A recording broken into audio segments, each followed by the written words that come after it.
इन अंग्रेजों ने हमारा देश चुराया, फिर हमारी नौकरियां चुराई, फिर हमारा सोना चुराया, अब हमारे भूत भी चुरा लिए। ये मैं नहीं कह रहा, ये बेताल सीरीज की कास्ट कह रही है, जिसमें दिख रहे हैं अंग्रेज जो कि ज़ॉम्बीज के रूप में हमारे को डराने की कोशिश करते हैं पर डरा नहीं पाते।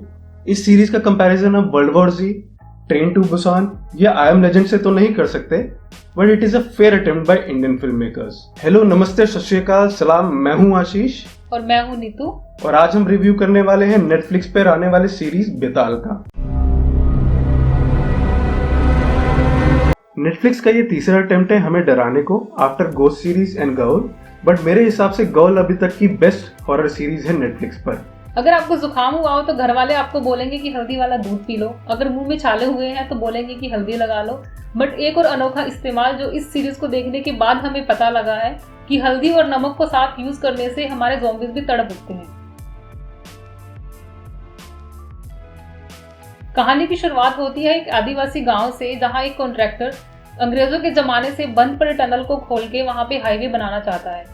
बट वहां पे रह रहे आदिवासी लोगों का मानना है कि वो टनल शापित है और उसके खोलते ही कुछ बुरी शक्तियां आजाद हो जाएंगी। इन्हीं आदिवासियों को हटाने का काम कॉन्ट्रैक्टर एक एलीट मिलिट्री स्क्वाड को देता है और इसी मिलिट्री स्क्वाड के लीडर को घूस देता है कि वो अपनी टीम को विश्वास दिलाए कि वो आदिवासी नहीं नक्सल हैं। इसी मिलिट्री स्क्वाड का सामना होता है ज़ॉम्बी की अंग्रेजी फौज से, जो 1857 के रिवोल्ट में क्रांतिकारियों की वजह से टनल में फंस गई थी। इस ज़ॉम्बी की स्क्वाड को लीड कर रहे थे लेफ्टिनेंट कर्नल जॉन लैंडॉ, जिनका एक ही सपना था कि वे अंग्रेजों के इंडिया को लीड करें। ये ऐसे कर्नल हैं जो ब्लैक मैजिक में विश्वास रखते हैं और अपनी शक्तियां बढ़ाने के लिए बेताल नामक शैतान को बलि चढ़ाते हैं। यहाँ तक कि इन्होंने अपनी बेटी की भी बलि चढ़ाई है। टनल से आजाद होकर इनका एक ही मिशन होता है कि वो कॉन्ट्रैक्टर की बेटी की भी अब बलि चढ़ाएं और अपनी शक्तियों को बढ़ाएं। और उधर हमारी मिलिट्री स्क्वाड इन ज़ॉम्बीज से बचते बचाते एक बैरक में पहुंच जाती है, जहां पहुंचकर उन्हें एहसास होता है कि वो किसी नक्सली से नहीं ज़ॉम्बीज से लड़ रहे हैं। कहानी आगे बढ़ती है कि कैसे सिरोही जो सेकंड इन कमांडर है, इन बुरी शक्तियों को टनल में सीमित करने के लिए बच्ची को बचाने का काम करते हैं और इनकी बची हुई टीम ज़ॉम्बीज से लड़ते लड़ते आगे बढ़ती है।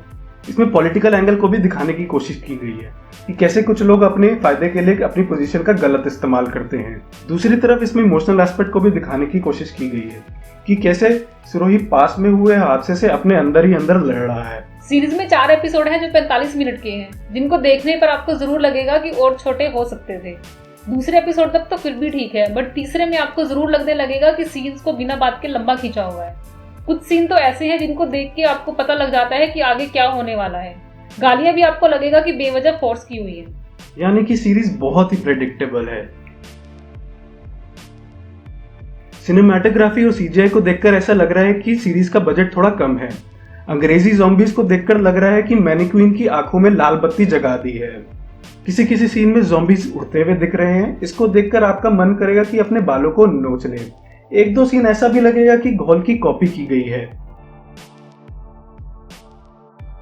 विक्रम सिरोही यानी कि विनीत सिंह, जिनको आप मुक्केबाज मूवी में अभिनय करते हुए देख चुके हैं, यहाँ पर उन्होंने बिल्कुल निराश किया है। यानी कि कहें तो उनकी एक्टिंग स्किल का बिल्कुल भी सही से यूज नहीं हुआ है। बाकी कास्ट ने भी बिल्कुल ठीक ठाक ही काम किया है। अगर मैं कहूं तो इससे ज्यादा कुछ कहने को मेरे पास है नहीं। सीरीज में एक दो सीन जरूर ऐसे हैं जो आपको डरा सकते हैं, बट वो भी आपको लगेगा कि आप कुछ छूकर निकल गए हैं। अब अगर मैं हॉरर की बात करूं तो डिपेंड करता है कि आप कौन सी कैटेगरी में आते हैं। अगर आप काल शापित जैसी मूवीज को देखकर डर जाते हैं तो हो सकता है कि ये सीरीज देखने से आपको कभी महसूस हो। अगर आप कॉन्जूरिंग और एनाबेल जैसी मूवीज देख चुके हैं और उस तरह की मूवीज के फैन हैं तो हो सकता है ये सीरीज आपको वीराना की तरह लग सकती है। आखिरी सीन देखकर ऐसा लग रहा है कि प्रोड्यूसर इसकी सेकंड सीजन की तैयारी कर रहे हैं, बट नेटफ्लिक्स को कोशिश करनी चाहिए कि वो ऐसा ना करें। ओवरऑल मैं यही कहना चाहूंगा कि हॉरर और ज़ॉम्बी जॉनर की मूवी हमारे देश में कम ही बनती है। So I think it's a fair attempt by the director. अगर आपको वीडियो पसंद आई है तो सब्सक्राइब करें and please like, share and comment.